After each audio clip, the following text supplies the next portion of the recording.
Fort Kochi, or Cochin as it's otherwise known, is in Kerala, a less populated and more relaxed part of India than Mumbai or Delhi. It's hot, humid, colourful and full of new experiences. It's also got very affordable food and accommodation. Here are some of the things that we enjoyed.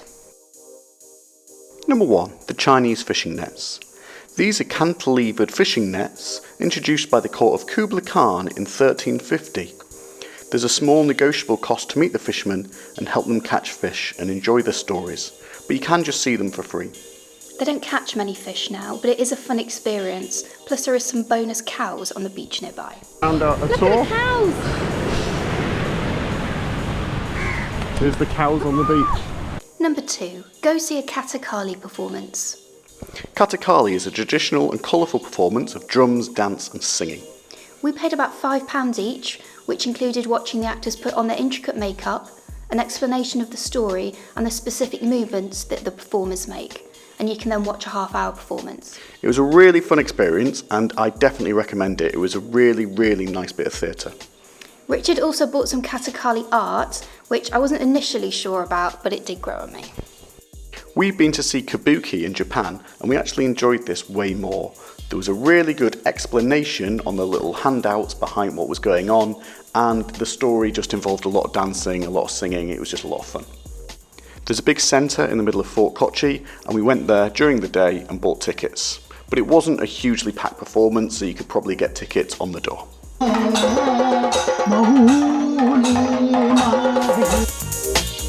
Number 3, take a Tuk Tuk Tour. We found our driver Martin just on the street, but your hotel may be able to help you find someone that they trust. It's a fun, breezy and very bumpy way to see the whole town. You can also get some local history, learn about local plants and see more unusual spots like the traditional laundry.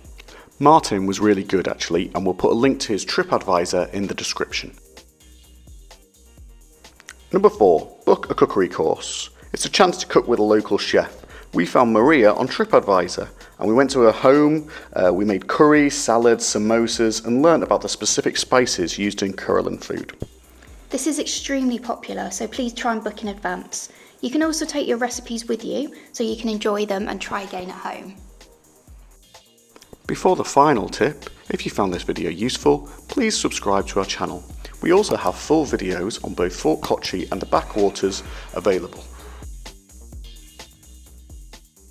So tip number 5, our final tip, is to book a backwater boat tour.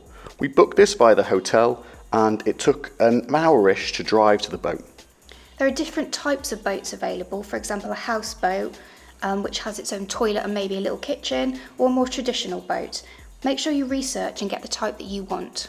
It's very calm, green and pretty.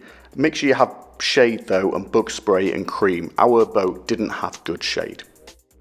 Drifting through is really relaxing actually, because the boat is steered by a person, not by a propeller, and you get to see all the mangroves. We'll leave a bit of footage in now so you can see how beautiful it looked.